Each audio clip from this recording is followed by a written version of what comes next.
अस्सलामुअलैकुम स्टूडेंट्स, हमारे पास आज जो मैथमेटिकल रीजनिंग का क्वेश्चन है वो साइमल्टेनियस इक्वेशन से रिलेटेड है। तो आइए इस क्वेश्चन को सॉल्व करते हैं।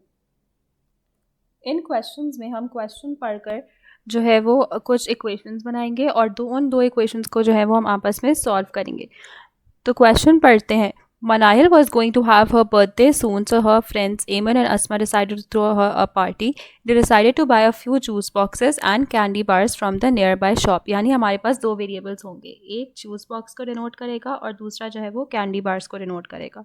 सबसे पहले हम ये डिसाइड कर लेते हैं, जूस बॉक्स को जो है वो एक्स से रिप्रेजेंट करेंगे और कैंडी बार को जो है वो हम वाई से रिप्रेजेंट करेंगे। अब हम दो इक्वेशंस बनाएंगे। Buying 3 candy bars and 4 juice boxes would cost $26, यानी कि 3y यानी कि 3 candy bars plus 4 juice boxes यानी कि 4x इज इक्वल्स टू 26। तो इसको हम कुछ इस तरीके से लिख लेंगे, 3y plus 4x is equals to 26, equation number 1।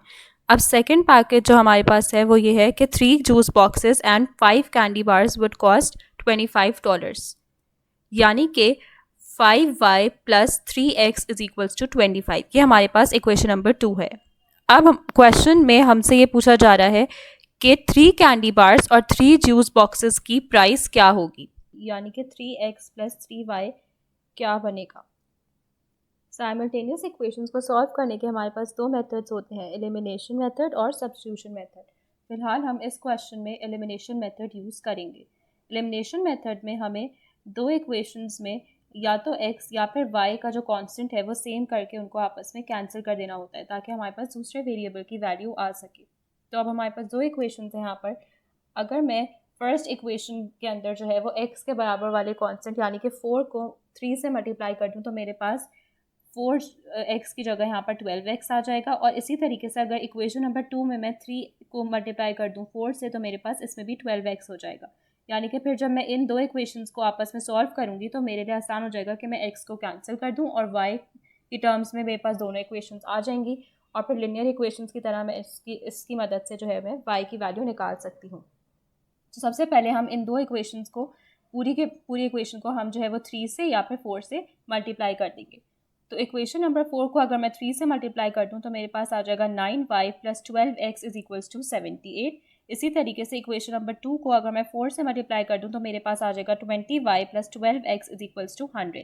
अब आप देख सकते हैं कि प्लस 12x और प्लस 12x हमारे पास जो है वो 24x बना देगा और हमें इसको कैंसिल करना है। तो हम पूरी की पूरी इक्वेशन को जो है वो माइनस से मल्टीप्लाई कर देंगे ताकि लाइक टर्म्स जो है वो हमारे पास x वाली कैंसिल हो जाए। प्लस 12x माइनस 12x जब कैंसिल हो गया तो हमारे पास y की इक्वेशंस बचेगी, यानी कि 9y इज इक्वल्स टू 78 और minus 20y is equals to minus 100। जब हमने इनको आपस में सॉल्व किया तो 9y माइनस 20y हमारे पास आएगा माइनस 11y, 78 माइनस 100 हमारे पास आएगा माइनस 22। इसका मतलब y is equals to minus 22 divide by minus 11 यानी कि y इज इक्वल्स टू 2। अब हम y की जो वैल्यू आई है उसको हम किसी भी एक इक्वेशन के अंदर सब्स्टिट्यूट करके x की वैल्यू आराम से निकाल सकते हैं।